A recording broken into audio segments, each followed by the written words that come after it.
Hi friends, welcome to DSC informer YouTube channel. నా పేరు Subbareddy.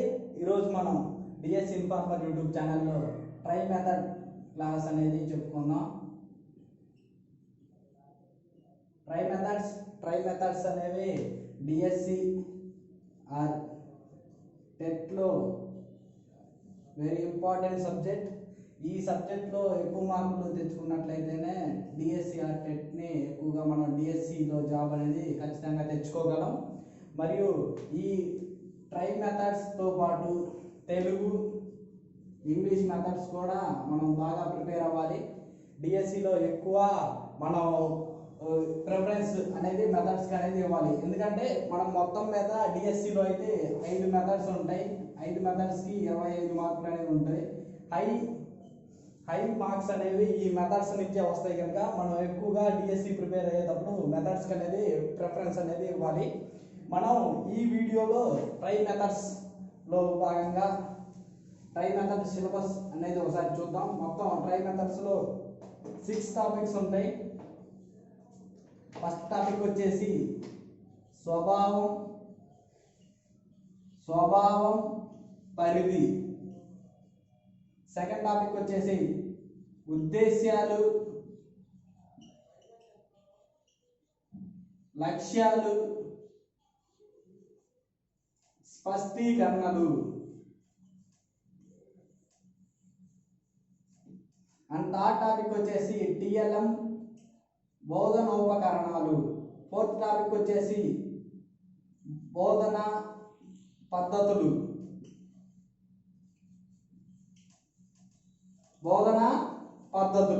And fifth topic వచ్చేసి విద్యా ప్రణాళిక.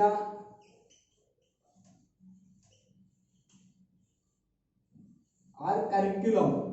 And last and final topic వచ్చేసి మూల్యాంకనం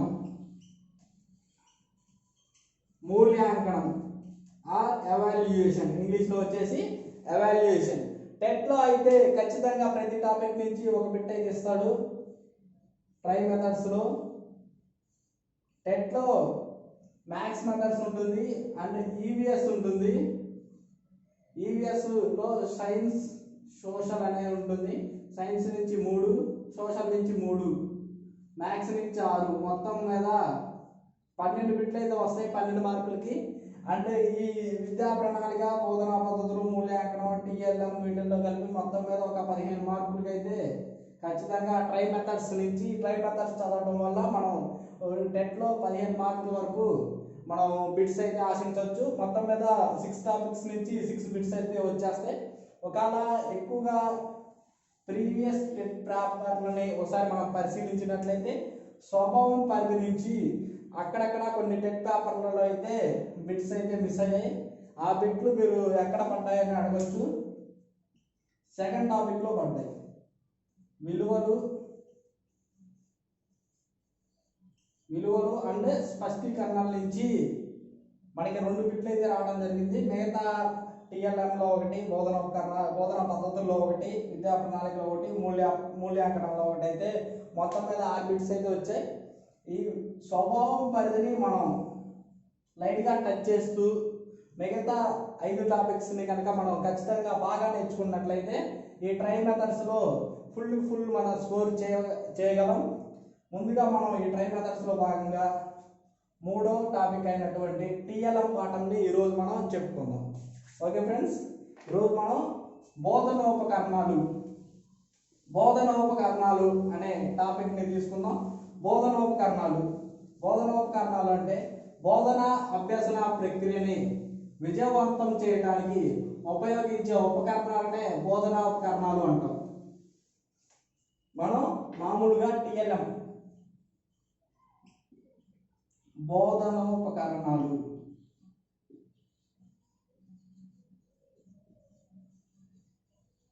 బోధన అభ్యసన ప్రక్రియని విజయవంతం చేయడానికి ఉపయోగించే ఉపకరణాలనే బోధనోపకరణాలు అంటారు. దీనికి బర్టన్ అనే శాస్త్రవేత్త ఒక నిర్వచనం ఇచ్చాడు. బోధన అభ్యసన ప్రక్రియలో ప్రేరణ మరియు పునర్బలం కలిగించే ఉపకరణాలని కలిగించే ఉపకరణాలని బోధనోపకరణాలు అన్నాడు బర్టన్ అనే శాస్త్రవేత్త. ప్రేరణ మరియు పునర్పరణం. విద్యార్థులు మనం చెప్పే లెసన్ని ఇంట్రెస్ట్గా వినడానికి ఉపయోగించే ఉపకరణాలను కూడా బోధనోపకరణాలు అంటారు. ఓకే, ఈ బోధనోపకరణాలు వల్ల ఉపయోగం ఏంటంటే మనం చెప్పే లెసన్ అనేది బాగా విద్యార్థులకి అవగాహన అవ్వడానికి ఇవి ఎక్కువగా ఉపయోగపడతాయి. ఈ బోధనోపకరణాల ద్వారా జ్ఞానేంద్రియాలు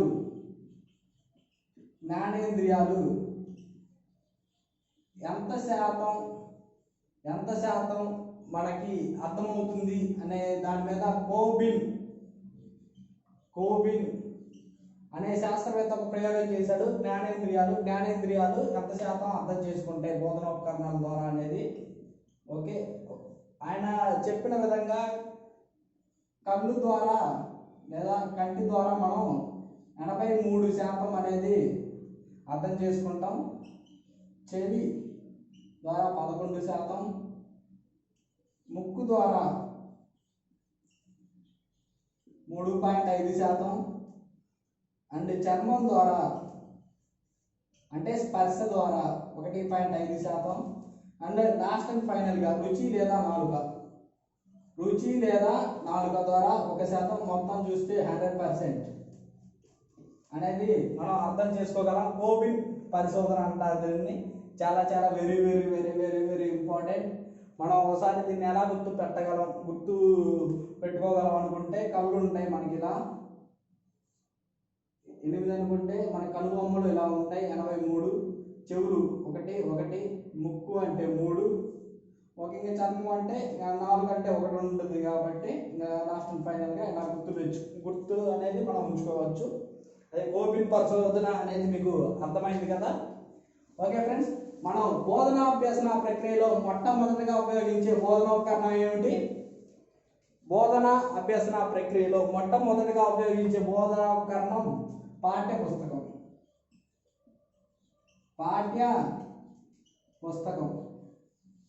ఈ పాఠ్య పుస్తకం అనేది లేకపోతే మనం బోధనాభ్యసన ప్రక్రియని కొనసాగించడం అనేది జరుగుతుంది. ఎందుకంటే పాఠ్య పుస్తకం నుంచి మనం మ్యాటర్ అనేది తీసుకోవాలి, పాఠం అనేది చెప్పాలి. మొట్టమొదటి పాఠ్య పుస్తకాన్ని తయారు చేసిన వ్యక్తి థామస్ డిల్వర్త్.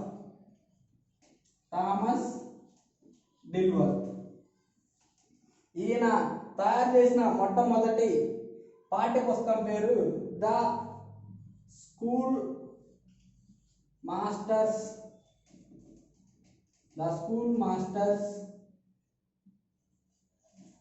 అసిస్టెంట్.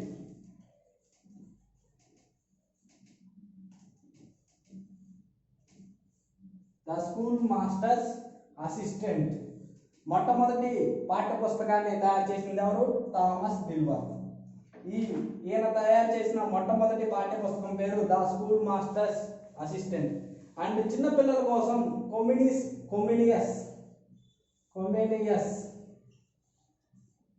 కొమినియస్ అనే శాస్త్రవేత్త ఆర్బిస్ పెక్టస్ అనే బొమ్మలతో కూడిన ఒక పాఠ్య పుస్తకాన్ని అనేది తయారు చేశాడు. ఈ బిట్ కూడా very very important. Okay friends, ఓకేనా. నెక్స్ట్, పాఠ్య పుస్తకం సమర్థతని లెక్క కట్టడానికి మనం 2 మాపనలు అయితే అందరికీ తెలుసు. 2 మాపనలు. పాఠ్య పుస్తకం సమర్థత. పాఠ్య పుస్తక సమర్థతని లెక్క కట్టడానికి అందరం ఎక్కువగా 2 రకాలైనటువంటి మాపనల్ని మనం ఉపయోగిస్తుంటాం. ఒకటి హంటర్ స్కోర్ కార్డ్, అండ్ రెండోది వచ్చేసి ఓగల్స్ స్పాట్ చెక్ మూల్యాంకనం.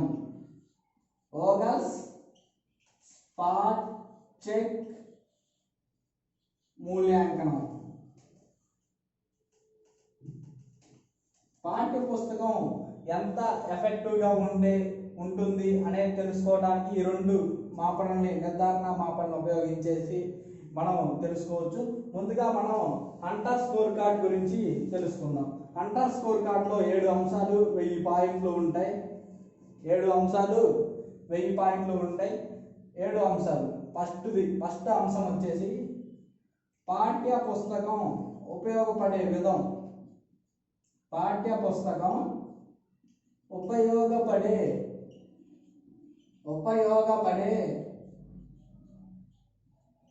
విధం వచ్చేసి 50 పాయింట్లు అయితే ఉంటాయి. నెక్స్ట్ వచ్చేసి రచయిత అనుభవం. పాఠ్య పుస్తకాన్ని ఎవరో ఒక రచయిత అనేది రచిస్తాడు. ఆ రచయిత అనుభవానికి వచ్చేసి 60 పాయింట్లు. నెక్స్ట్ బాహ్య రూపం. పాఠ్య పుస్తకం యొక్క బాహ్య రూపం వచ్చేసి 100 పాయింట్లు. నెక్స్ట్ వచ్చేసి భాషా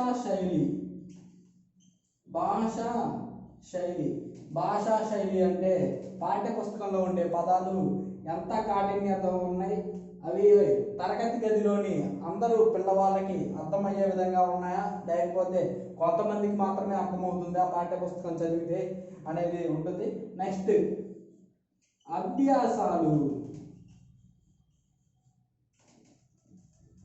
140. నెక్స్ట్ వచ్చేసి విషయం అనేది ఎంత అర్థవంతంగా ఉంది అనేది తెలుసుకోవడానికి మనం ఉపయోగించవచ్చు. నెక్స్ట్ లాస్ట్ అండ్ ఫైనల్గా మనోవైజ్ఞానిక సూత్రాలు.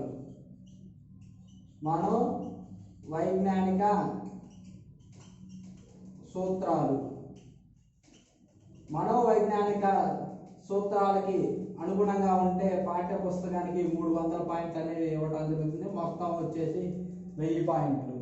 ఓకే ఫ్రెండ్స్, ఒకసారి మనం మళ్ళీ చూద్దాం. పాఠ్య పుస్తకం అనేది ఎలా ఉపయోగపడుతుందో దానికి 50 పాయింట్లు ఇవ్వడం జరిగింది. రచయిత అనుభవానికి 60 పాయింట్లు ఇవ్వడం జరిగింది.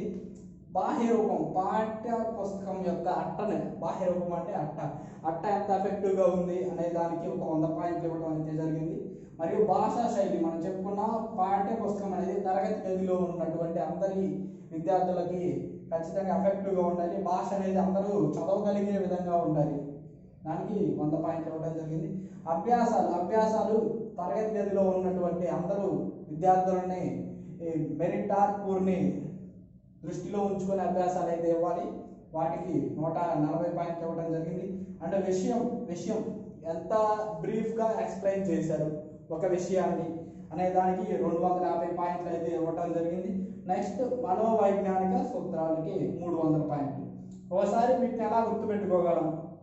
చిన్న కోడ్ వచ్చేసి అంటర్ స్కోర్ కార్డ్కి చిన్న కోడ్ వచ్చేసి 50 + 10 × AEITY.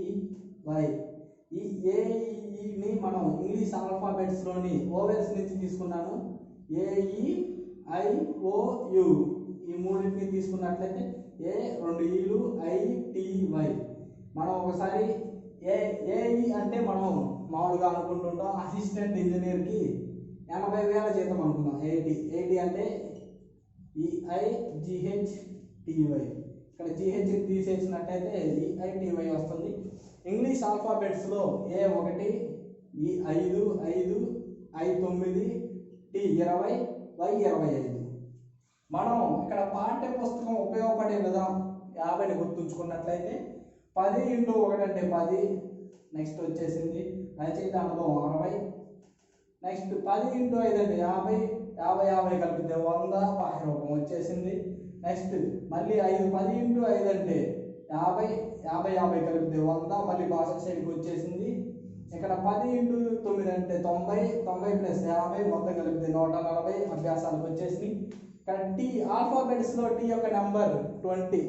ఈ ఆల్ఫాబెట్స్ కూడా కొంచెం తెలుసున్నాను ఫ్రెండ్స్, అందుకే కొంచెం సింపుల్ అవుతుంది అప్పుడు మాత్రమే. ఒకసారి ఇది ఎలా తీసుకున్నాను? AEIOU ఓవెల్స్ నుంచి తీసుకున్నాను. A 2 Eలు, లేకపోతే సింపుల్గా గుర్తుంచుకోవడానికి మనం అసిస్టెంట్ ఇంజనీర్కి 80,000 రూపాయల జీతం అనుకుందాం. AIGHTY 80 అంటే GHని తీసేసినట్లయితే AEITY. Y వచ్చేసి 25. 10 × 25 250 + 50 మనోవైజ్ఞానిక సూత్రాలకైతే వచ్చేసింది. ఇలా సింపుల్ కోడ్ ద్వారా మనం ఈ హంటర్ స్కోర్ కార్డ్ని గుర్తుంచుకోవచ్చు. అది ఫ్రెండ్స్, ఓకే, నెక్స్ట్ వచ్చేసి ఓగల్స్ స్పార్చెక్ మూల్యాంకనం. ఓగల్స్ స్పార్చెక్ మూల్యాంకనం. ఓగల్స్ స్పార్చెక్ మూల్యాంకనంలో మొత్తం 10 అంశాలు ఉంటాయి. ఈ 10 అంశాల్లో ప్రతి అంశంలో 2 ఉప అంశాలు అయితే ఉంటాయి. మొత్తం అప్పుడు వచ్చేసి 20 ఉప అంశాలు. అండ్ ప్రతి అంశానికి 2 పాయింట్లు. అంటే మొత్తం వచ్చేసి 40 పాయింట్లు అయితే ఉంటాయి ఫ్రెండ్స్. అర్థమైంది అనుకుంటా. ఓగల్స్ స్పార్చెక్ మూల్యాంకనంలో మొట్టమొదటిగా 10 అంశాలు ఉంటాయి. ఒక్కొక్క అంశంలో 2 ఉప అంశాలు ఉంటాయి. మొత్తం 20 ఉప అంశాలు.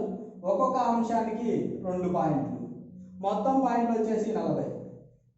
అది ఫ్రెండ్స్ ఓగల్స్ స్పార్చెక్ మూల్యాంకనం. నెక్స్ట్ ఇప్పుడు మనం తరగతి గదిలో విరివిగా వాడే బోధనోపకరణాల గురించి తెలుసుకుందాం. తరగతి గదిలో విరివిగా వాడే బోధనోపకరణాల్లో మొట్టమొదటి వచ్చేసి నల్లబల్ల.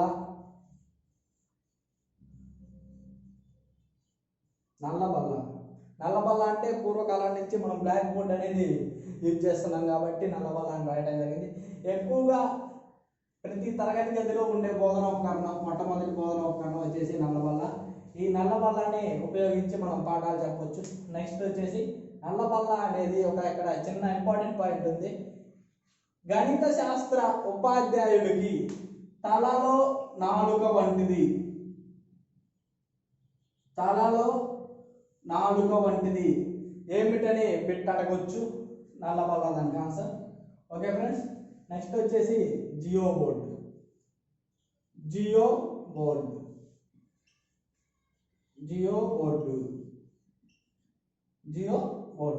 బోర్డు అనేది ఒక కార్డు బోర్డు మీద మేకులు అనేవి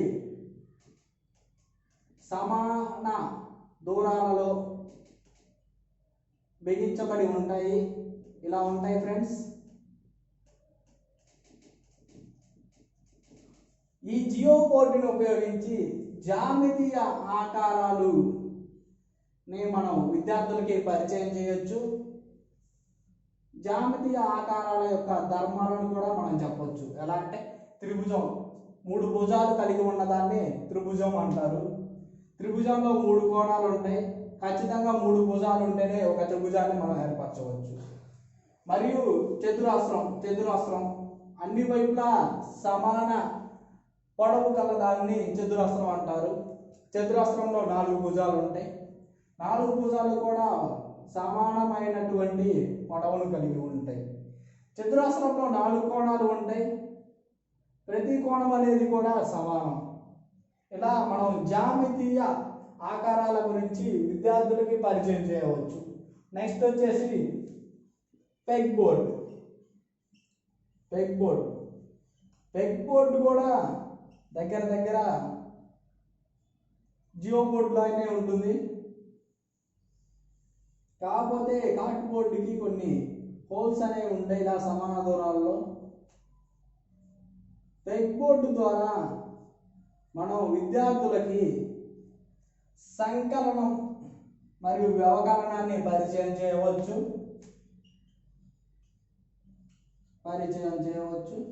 అండ్ గుణకారం అనేది ఆవర్తన సంకలనం అని, భాగాహారం అనేది ఆవర్తన వ్యవకలనం అని మనం పరిచయం చేయవచ్చు. ఓకేనా ఫ్రెండ్స్. నెక్స్ట్ వచ్చేసి గ్రిడ్ పేపర్. గ్రిడ్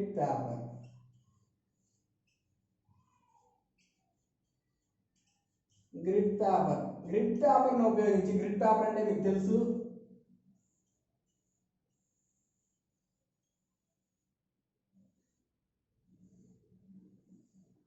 మనం గ్రాఫ్ పేపర్ అంటాం మన భాషలో, వాడుక భాషలో. భిన్నాల పరిచయం, దశాంశ భిన్నం, శతాంశ భిన్నం పరిచయం మరియు అక్రమాకార వస్తువు యొక్క వైశాల్యాన్ని కనుగొనడానికి గ్రిడ్ పేపర్ అనేది వస్తుంది. ఒక ఆకును తీసుకుందాం మనం. ఈ ఆకు యొక్క వైశాల్యాన్ని కనుగొనడానికి గ్రిడ్ పేపర్ అనేది ఉపయోగపడుతుంది. మరియు ప్లస్ ఆర్ మైనస్ పరిచయం, ఇలా పరిచయం అనేది చేయవచ్చు. ఈ గ్రిడ్ పేపర్ వచ్చేసి, గ్రిడ్ పేపర్ అంటే మనం గ్రాఫ్ పేపర్. అండ్ నమూనాలు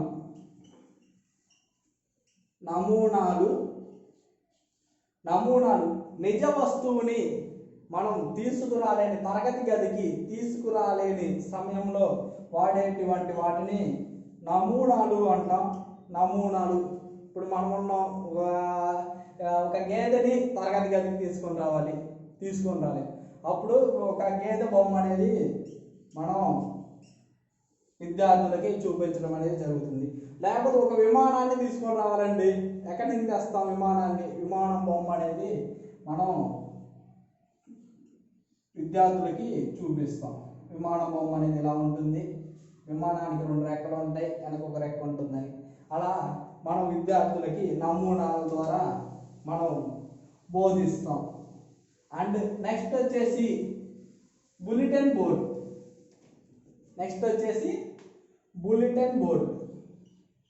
బులెటిన్ బోర్డ్ అండి. బులెటిన్ బోర్డులో ఎక్కువగా మనం తరచుగా జరిగే వైజ్ఞానిక సమాచారం మరియు సైన్స్ గురించిన సమాచారాన్ని ప్రదర్శించడం ద్వారా విద్యార్థుల్లో వైజ్ఞానిక పరమైన అంశాల అభివృద్ధికి తోడ్పడుతుంది బులెటిన్ బోర్డు. అండ్ నెక్స్ట్ వచ్చేసి డయోరమా. ఏంటి? డయోరమా అంటే మొత్తం ఆవాసం యొక్క అనుకరణ. ఇప్పుడు మనం ఉన్నామండి, నమూనాలు కూడా తేలేము. ఇప్పుడు ఎడారి ప్రాంతం ఉంది, ఎడారి ప్రాంతానికి మనం నమూనాలు ఎక్కడి నుంచి తెస్తాం? అప్పుడు డయోరమాను ఉపయోగిస్తాం. మనం ఒక కార్డ్బోర్డ్ తీసుకొని, కార్డ్బోర్డ్ పైన కొంత ఇసుకని వేసి, ఒక ఎండిపోయిన చెట్టుని ఒక చోట ఇసుకలో గుచ్చి, ఒక ఒంటెని అనేది ఒక బొమ్మని దానిపైన ప్రదర్శించి, మరియు ఒక మట్టి ఇల్లుని, ఒక చిన్న గుడిసెలాగా ఒక పేపర్తో చేసిన, అట్ట ముక్కతో చేసిన గుడిసెని అక్కడ ప్రదర్శించి మనం డయోరమా అనే ఎడారి ఆవాసాన్ని మనం ప్రదర్శించవచ్చు. ఓకేనా ఫ్రెండ్స్? ఓకే. నెక్స్ట్ వచ్చేసి మనం ఎడ్గార్ డేల్ అనుభవాల శంకువు గురించి తెలుసుకుందాం. దేని గురించి తెలుసుకుందాం? ఎడ్గార్ డేల్ అనుభవాల శంకువు. ఎడ్గార్ డేల్ అనుభవాల శంకువు. ఎడ్గార్ డేల్ అనుభవాల శంకువు. ఎడ్గార్ డేల్ అనే శాస్త్రవేత్త మనకి నిజ జీవితంలో కలిగే అనుభవాలని ఒక శంకువులో భద్రపరిచాడు. మనకి ఎక్కువ మొత్తం అంటే ప్రత్యక్షంగా ఎక్కువ అనుభవాలని కలిగించే అనుభవాలని ఆధార భాగంలోను, తక్కువ అనుభవాలని కలిగించే అనుభవాలని శీర్ష భాగంలోను అమర్చాడు.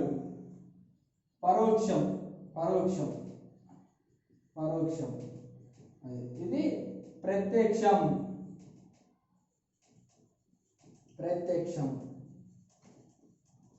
ఓకేనా ఫ్రెండ్స్? ఒకసారి ఎడ్గార్ డేల్ అనుభవాల శంకువులో మొత్తం 11 రకాల అయినటువంటి అనుభవాలు ఉంటాయి. వాటిని మనం ఇప్పుడు చూద్దాం. మొట్టమొదటిగా శంకువు ఆధార భాగం నుంచి శీర్ష భాగానికి మనం అనుభవాలు అనేది రాద్దాం ఒకసారి. ఫస్ట్ వచ్చేసి ప్రత్యక్ష ప్రాయోజిత అనుభవాలు.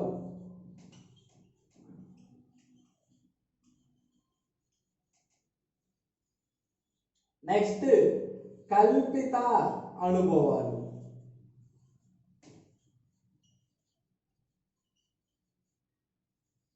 నెక్స్ట్ నాటకీకరణలు.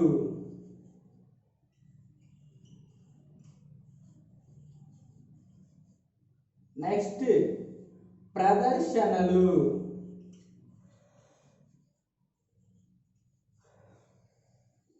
నెక్స్ట్ క్షేత్ర పర్యటనలు,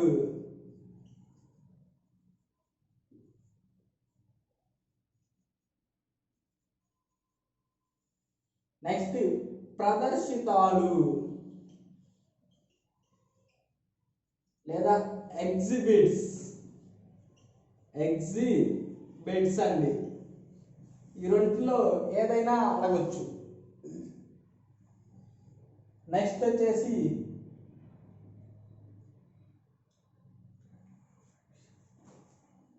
దూరదర్శన్,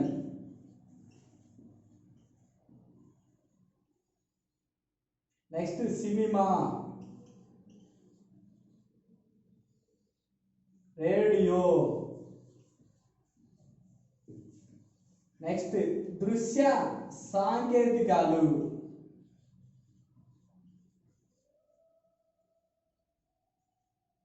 అంటే లాస్ట్ అండ్ ఫైనల్ గా శాబ్దిక చిహ్నాలు.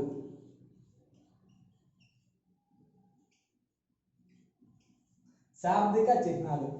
ఎడ్గార్ డేల్ అనుభవాల శంకువులు, శంకువు యొక్క శీర్ష భాగంలో ఉన్నటువంటి అనుభవం ఏంటి అని అడగవచ్చు. అప్పుడు మనం శాబ్దిక చిహ్నాలు లేదా కథలని చిత్ర చిహ్నాలు అంటాం. శాబ్దిక చిహ్నాలే. దృశ్య సాంకేతికాలకి ఇంకో పేరు కథలని చిత్రాలు. కథలని చిత్రాలు. ఓకే ఫ్రెండ్స్, ఒకసారి మనం ఈ ఎడ్గార్ డేల్ అనుభవాల శంకువు నుంచి ఎక్కువగా బిట్లు అనేవి వస్తుంటాయి. ఈ 11లో ఎలా బిట్ అనేది ఫ్రేమ్ చేస్తారో ఒకసారి చూద్దాం. మనం ఎడ్గార్ డేల్ అనుభవాల శంకువులో ముహూర్తానికి మరియు అమూర్తానికి ఏది ప్రాతినిధ్యం వహిస్తుంది అని అడుగుతాడు. అప్పుడు మనం ప్రదర్శితాలు లేదా ఎగ్జిబిట్స్ అని ఆన్సర్ అయితే ఇవ్వవలసి ఉంటుంది. మరియు లేకపోతే ఇప్పుడు ఎడ్గార్ డేల్ అనుభవాల శంకువులో క్షేత్ర పర్యటనల కంటే ఎక్కువ మూర్త అనుభవాలని కలిగించేటటువంటి అనుభవం ఏంటి అని అడుగుతాడు. అప్పుడు మనం ఈ ప్రదర్శనలు కానీ, నాటకీకరణలు కానీ, కల్పిత అనుభవాలు కానీ, ప్రత్యక్ష ప్రాయోజిత అనుభవాలను కానీ మనం గుర్తించవలసి ఉంటుంది. మరియు శాబ్దిక చిహ్నాలు అంటే మనం ఇప్పుడు ఒక ఏ అనే పదం రాసాం, అదేంటి కదులుతుందా లేకపోతే అది ఒక చిత్రమా? అది ఒక చిహ్నం. ఇంగ్లీష్ ఆల్ఫాబెట్స్లో ఒక ఆల్ఫాబెట్, అది కూడా అది శాబ్దిక చిహ్నం. ఇప్పుడు దృశ్య సాంకేతికాల గురించి చూద్దాం. కథలని చిత్రాలు అన్నాడు. కథలని చిత్రాలు. ఇప్పుడు మనం ఒక రోడ్డు మీద వెళ్తున్నాం అండి, పెద్ద మలుపు ఉంది ఇట్లా. అక్కడ మనకి ఒక బోర్డు అనేది ఉంటుంది, ఇట్లా త్రిభుజాకారంలో బోర్డు ఉండి ఇక్కడ మలుపు గుర్తు ఉంటుంది ఇట్లా. ఇది దృశ్య సాంకేతికం. అంటే మనకి ఒక దృశ్యం గురించి ముందు ఎదురవబోయే దాని గురించి తెలుపుతుంది. Next radio. పూర్వకాలంలో ఎక్కువగా కూడా వార్తలు వినడానికి లేదా కొన్ని పాటలు వినడానికి రేడియో అనేది ఉపయోగిస్తారు. అంటే అది వినటం మాత్రమే జరుగుతుంది. సినిమా అంటే మూకీ సినిమా ఉంటుంది. మరియు ఇప్పుడు వచ్చేసి వాయిస్ సినిమాలు వచ్చేసాయి. ఓకే, సినిమా అనేది కూడా ఒక రేడియో తర్వాత ఎక్కువ అనుభవాలను అయితే కలిగిస్తుంది. దూరదర్శన్ అంటే టీవీలో సినిమాలు వస్తాయి మరియు వార్తలు వస్తాయి. ఎక్కువ సినిమా కంటే ఎక్కువ అనుభవాల్ని కలిగిస్తుంది కాబట్టి ఎడ్గార్ డేల్ గారు సినిమా కింద దూరదర్శన్ ఇచ్చారు. నెక్స్ట్ ఎగ్జిబిట్స్ లేదా ప్రదర్శితాలు అంటే ఇప్పుడు మనం చూసుకున్నాం, ఒక ఎగ్జిబిషన్ అనేది జరుగుతుంది. అక్కడ మన ఫ్రెండ్ అనేది చేశాడు. ఇప్పుడు అనుకుందాం ఇప్పుడు ఎలా పెట్రోల్ మరియు నీటిని ఉపయోగించి అలా మండించవచ్చు. ఒక బాటిల్లో పెట్రోల్ తీసుకున్నాడు, దాన్ని క్లోజ్ చేశాడు, పైన అమర్చాడు, మరియు నీటిని తీసుకున్నాడు, దాన్ని అమర్చి చివరిగా ఒక వాటికి తెచ్చి ఇక్కడ నిప్పు అనేది పెడితే మంట వస్తుంది. అలా అంటే దాన్ని ప్రదర్శించాడనమాట. ఒక ప్రదర్శన మాత్రమే ఇచ్చాడు. దాన్ని ఎగ్జిబిట్, ప్రదర్శితం అంటారు. నెక్స్ట్ వచ్చేసి ప్రదర్శితాలు ఎక్కువ కలిస్తే ప్రదర్శనలు అవుతాయి. ప్రదర్శితాలు ఎక్కువ మంది ప్రదర్శించే ప్రదర్శితాలన్నీ కలిపి ప్రదర్శనలు అవుతాయి. ఇది ఎగ్జిబిట్స్, ఇది ఎగ్జిబిషన్స్. ఓకే, క్షేత్ర పర్యటనలు అంటే ఇప్పుడు మనం తరగతి గదిలో నుంచి ఒక వరి పొలంలోకి విద్యార్థులని తీసుకెళ్ళాం అంటే విద్యార్థికి మనం రైతు గురించి చెప్పడానికి లేదా వరి పంటని ఎలా పండిస్తారు అనే దాని గురించి అవగాహన కల్పించడానికి మనం వరి పొలంలోకి మనం విద్యార్థిని క్షేత్ర పర్యటనకి తీసుకెళ్తాం. లేకపోతే విద్యార్థికి పోస్ట్ ఆఫీస్ గురించి తెలియపరచడం లేదా పోస్ట్ ఆఫీస్ యొక్క సేవలని ఎలా తెలియజేస్తావు మరియు పోస్ట్ ఆఫీసులో ఎలా సేవలు అందిస్తారు అనే దాన్ని తెలియపరచడానికి విద్యార్థిని పోస్ట్ ఆఫీస్కి తీసుకెళ్ళడం అనేది ఒక క్షేత్ర పర్యటన, ఇది ప్రదర్శనలు. నెక్స్ట్ నాటకీకరణలు అంటే విద్యార్థికి ఒక అనుభవాన్ని మనం ఇచ్చి, ఇంతకుముందు జరిగినటువంటి అనుభవాన్ని ఇచ్చి మనం దాన్ని ప్రదర్శించమంటే ఆ విద్యార్థి కొంతమంది విద్యార్థులను పోగు చేసుకొని ఆ ఇంతకుముందు జరిగినటువంటి ఆ అనుభవాన్ని లేదా ఒక సంఘటనని ప్రదర్శించడాన్ని నాటకీకరణ అంటాం. నెక్స్ట్ వచ్చేసి కల్పిత అనుభవాలు. విద్యార్థికి మనం ఒక అనుభవాన్ని కల్పించడం. ఒక విద్యార్థి ఉన్నాడు, ఓకే, మనం వారికి నిప్పు కాలుతుంది అని తెలియపరచాలనుకున్నాం. అతను సైలెంట్గా కూర్చున్నప్పుడు ఒక అగ్గిపుల్లను ముట్టించి అతని చేతిని అలా దగ్గరికి తీసుకెళ్తే అతను అమ్మా అంటాడు, అంటే కాలుతుంది అని అతను అర్థం చేసుకుంటాడు. కల్పితం, మనం కల్పించాం అనుభవాన్ని. ప్రత్యక్ష ప్రాయోజిత అనుభవాలంటే విద్యార్థి మండుతున్న నిప్పు దగ్గరికి వెళ్ళి అతను దాన్ని తాకి తెలుసుకోవటం, అంటే అతను ఇది సొంతగా చేశాడు, అందుకని ఇది ప్రత్యక్ష ప్రాయోజిత అనుభవాలు. అందుకని దీన్ని ముహూర్తంలో ఎడ్గార్ డేల్ అనుభవాల శంకువులో ఆధార భాగంలో అనేది ఇచ్చాడు. ఎడ్గార్ డేల్ అనుభవాల శంకువు ఆధార భాగం నుంచి శీర్ష భాగానికి వెళ్ళే కొంది అమూర్తం పెరుగుతుంది. ఏం పెరుగుతుంది? అమూర్తం పెరుగుతుంది. మూర్తం అనేది తగ్గుతుంది. అమూర్తం పెరుగుతుంది, మూర్తం తగ్గుతుంది పైనుంచి. అదే ఎడ్గార్ డేల్ అనుభవాల శంకులో శీర్ష భాగం నుంచి ఆధార భాగానికి వచ్చే కొంది మూర్తం పెరుగుతుంది, ప్రత్యక్షం పెరుగుతుంది, అమూర్తం తగ్గుతుంది, పరోక్షం తగ్గుతుంది. మరియు ఎడ్గార్ డేల్ అనుభవాల శంకులో అమూర్త మరియు మూర్త రెండింటికి కూడా ప్రాతినిధ్యం వహించేవి ఏవి అంటే ప్రదర్శితాలు. నెక్స్ట్ ఇలా అనేది బిట్ అయితే ఫ్రేమ్ చేయడానికి అవకాశం ఉంది. మొత్తం ఎడ్గార్ డేల్ 11 రకాలుగా అనుభవాలను అనేది మనం వర్గీకరించాడు. ఎడ్గార్ డేల్ అనుభవాల శంకులో రేడియో కంటే కూడా అతి తక్కువ అనుభవాన్ని కలిగించేవేవి అంటాడు. అప్పుడు ఆప్షన్లు వచ్చేసి సినిమా, క్షేత్ర పర్యటనలు, ప్రదర్శనలు, దృశ్య సాంకేతికాలు అంటాడు. అప్పుడు మీరు ఏది గుర్తిస్తారు? దృశ్య సాంకేతికాలని గుర్తించాలి. అది అలా అయితే బిట్లయితే ఫ్రేమ్ చేయబడ్డాయి. ఓకే ఫ్రెండ్స్, మీకు అయితే అర్థమైంది అనుకుంటున్నాను.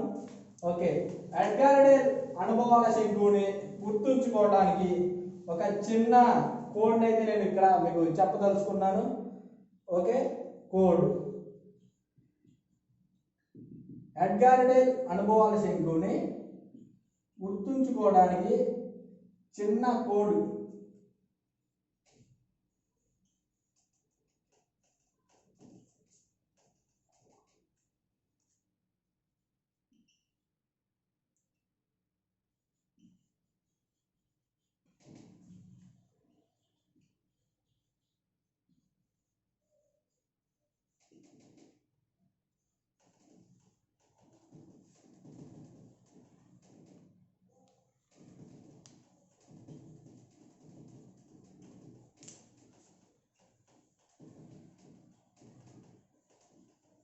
ఓకే ఫ్రెండ్స్, కోడ్ అయితే రాయటం జరిగింది.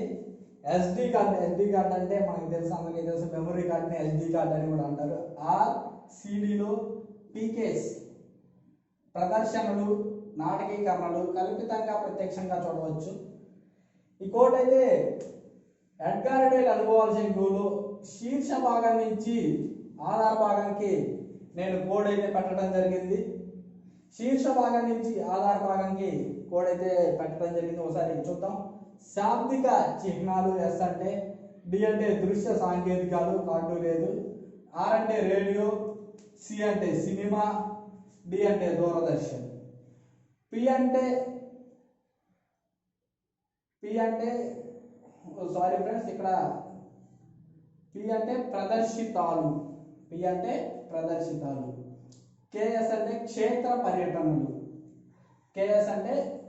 పర్యటనలు, ప్రదర్శనలు, నాటకీకరణలు, కల్పిత అనుభవాలు, ప్రత్యక్ష ప్రాయోజిత అనుభవాలు. ఓకే ఫ్రెండ్స్, ఈ కోడ్ అయితే మీకు అర్థమైంది అనుకుంటున్నాను. ఖచ్చితంగా సింపుల్గా అయితే ఉంది అని నా అభిప్రాయం.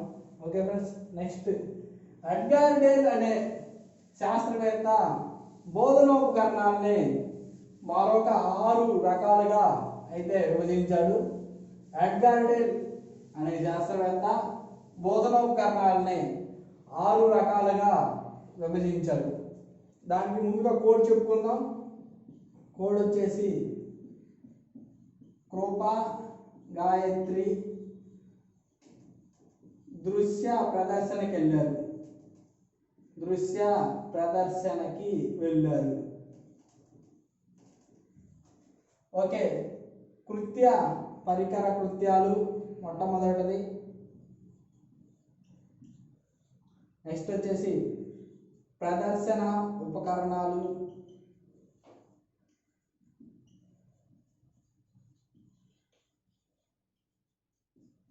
గ్రాఫిక్ ఉపకరణాలు,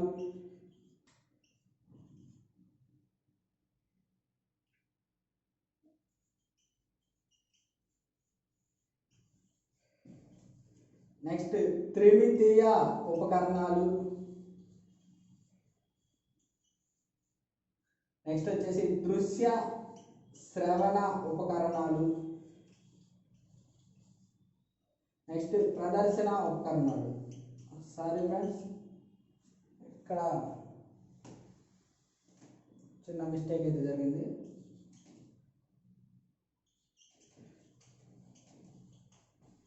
ఇక్కడ ప్రక్షేపక ఉపకరణాలు. సారీ ఫ్రెండ్స్, దీన్ని నోటీస్ చేయండి. దీన్ని నోటీస్ చేస్తారని అనుకుంటున్నాను. మొత్తం 6 విధాలుగా ఎడ్గార్ డేల్ అనే శాస్త్రవేత్త బోధనోపకరణాలని వర్గీకరించాడు. దానికి కూడా వచ్చేసి కృపా, గాయత్రి దృశ్య ప్రదర్శనకి వెళ్ళారు. ఇక్కడ కృప కృత్య పరికర కృత్యాలు, పా ప్రక్షేపక ఉపకరణాలు, గా గ్రాఫిక్ ఉపకరణాలు, త్రిమితీయ ఉపకరణాలు, దృశ్య శ్రవణ ఉపకరణాలు, ప్రదర్శన ఉపకరణాలు. కృత్య పరికర ఉపకరణాలు అంటే ప్రయోగాలు, క్షేత్ర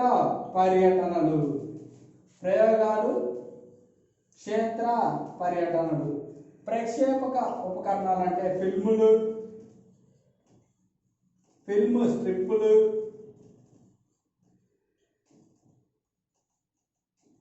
స్లైడులు. గ్రాఫిక్ ఉపకరణాలు అంటే చిత్రాలు, బొమ్మలు, పటాలు, మ్యాపులు, ఇక అన్నీ వస్తాయి. నెక్స్ట్ త్రిమితీయ ఉపకరణాలు అంటే పొడవు వెడల్పుతో పాటు లోతు లేదా ఎత్తు కలిగినటువంటి ఉపకరణాలని త్రిమితీయ ఉపకరణాలు అంటాం. త్రిమితీయ ఉపకరణాలు అంటే పొడవు మరియు వెడల్పుతో పాటు లోతు లేదా ఎత్తుతో కలిగిన ఉపకరణాలని త్రిమితీయ ఉపకరణాలు అంటాం. ఇప్పుడు మనం ఈ పెన్ తీసుకున్నట్లయితే, మార్కర్ తీసుకున్నట్లయితే ఇది ఒక త్రిమితీయ ఉపకరణం. ఇలాంటివన్నీ వస్తుంటాయి. అది అంటే మాకప్స్ అనే ఒక పదం అయితే త్రిమితీయ ఉపకరణాలు వస్తుంది.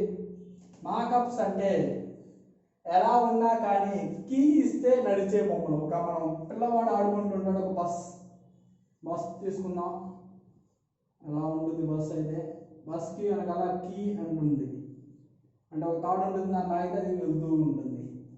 అవి మాకప్స్.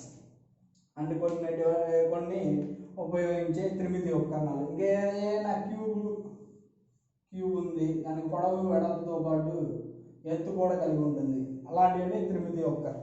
దృశ్య శ్రవణ ఉపకరణాలు రేడియో, టీవీ,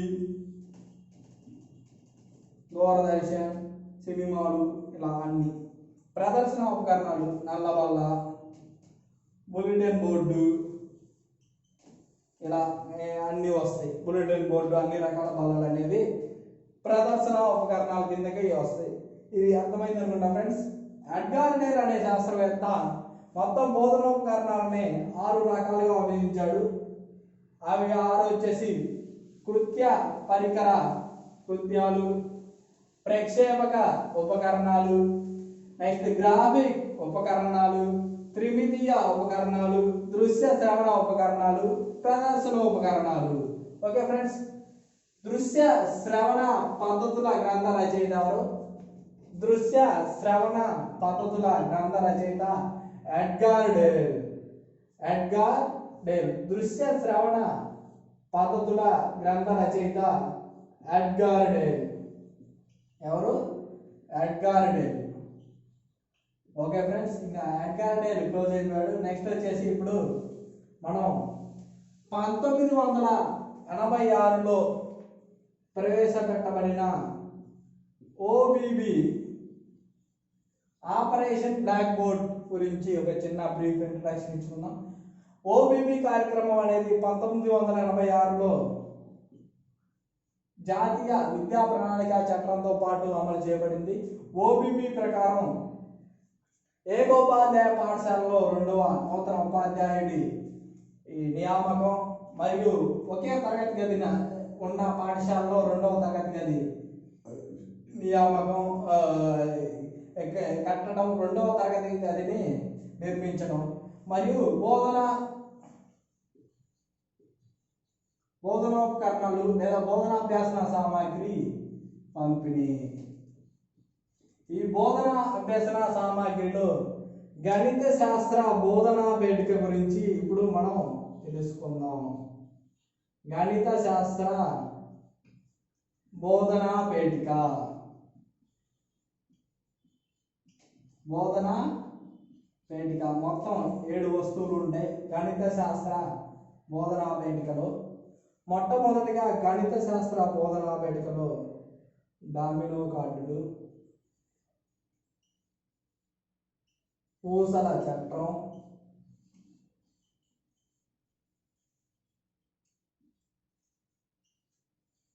నేపియర్ పట్టీలు, క్యూసెనర్ పట్టీలు, క్యూసెనియర్ పట్టీలు, భిన్నాల చట్రం,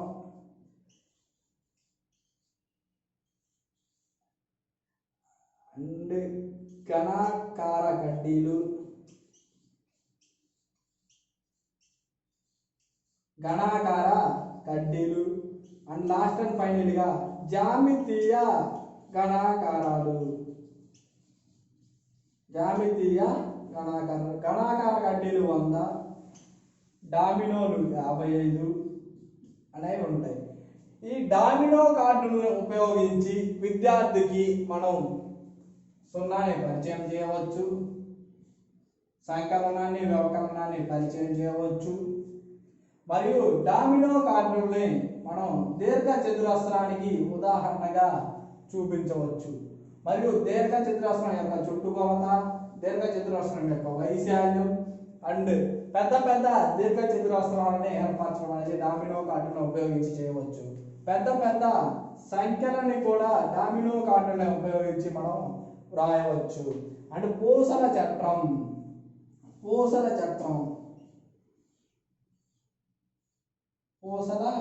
చట్రం ఇలా ఉంటుంది. పూసల చట్రం ఉపయోగించి సున్నాని పరిచయం చేయవచ్చు. మరియు దశాంశ భాగాన్ని, పూర్ణాంక భాగాన్ని వేరు చేసి మనం చూపించవచ్చు. స్థాన విలువని పరిచయం చేయవచ్చు. ఓకే, నేపియర్ పట్టీలను ఉపయోగించి మనం విద్యార్థులకి ఎక్కాలను నేర్పించవచ్చు.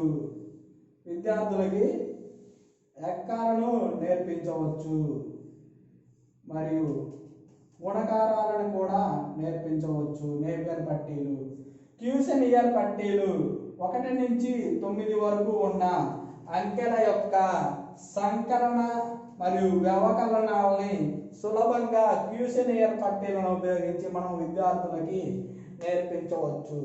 నెక్స్ట్ భిన్నాల చక్రం. భిన్నాల చక్రం ఇలా ఉంటుంది. భిన్నాల చక్రం భిన్నాల యొక్క సంకలన వ్యవకలన పరిక్రియలను భిన్నాల చక్రం ఉపయోగించి మనం విద్యార్థులకి తెలియజేయవచ్చు.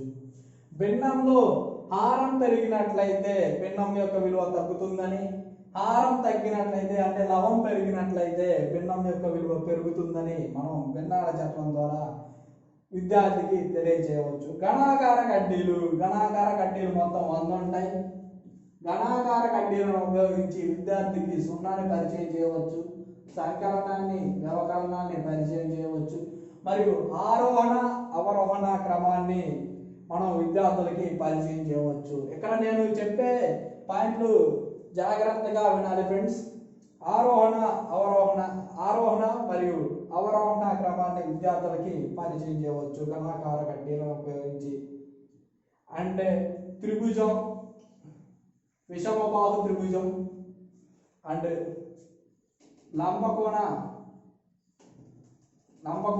కోణాన్ని పరిచయం చేయవచ్చు. సమకోణం, లంబకోణం కోణాన్ని పరిచయం చేయవచ్చు అలా. మరియు ఆరోహణ అవరోహణ క్రమాన్ని మనం పరిచయం చేయవచ్చు. జామితీయ గణాకారాలు. గణం,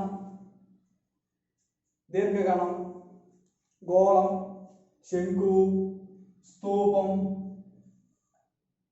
వీటన్నిటిని మనం జామితీయ గణాకారాలు అంటాం.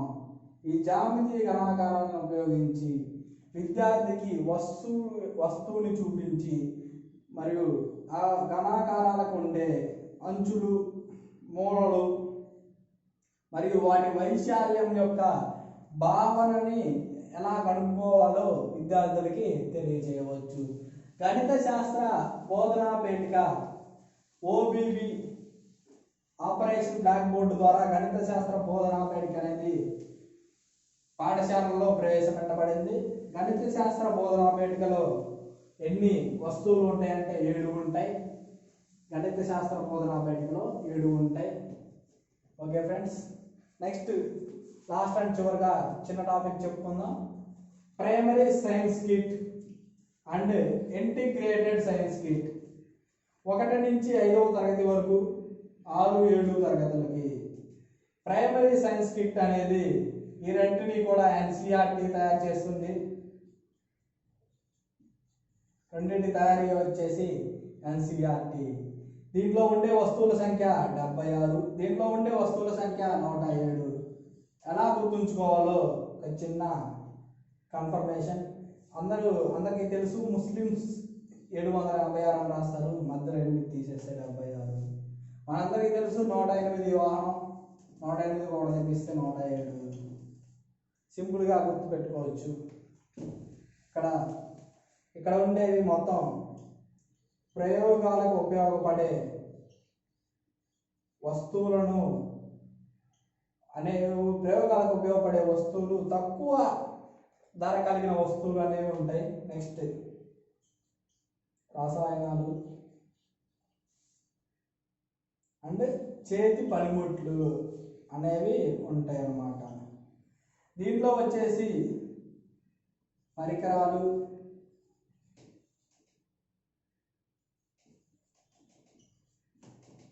రసాయనాలు అండ్ గాజు సామాగ్రి ఉంటాయి. మొత్తం 107, దీంట్లో వచ్చేసి 76 ఉంటాయి. దీని సరఫరా వచ్చేసి ఓబీబీ ఆపరేషన్ బ్లాక్ బోర్డు ద్వారా సరఫరా అయితే జరిగింది. దీని సరఫరా వచ్చేసి MHRD ministry of human and కేంద్ర మానవ వనరుల శాఖ అనేది దీన్ని సరఫరా చేసింది. ఇది friends primary science kit and integrated science kit. ఇవి ఇంపార్టెంట్. ఈ ఇది ఫ్రెండ్స్ ఈరోజు ఉన్న మనం ట్రై మెథడ్స్లో భాగంగా చెప్పుకున్నది. అండ్ ఈ ట్రై మెథడ్స్ గురించి అందరూ బాగా వర్క్ చేయండి. Thank you friends, thank you for watching. Thank you friends.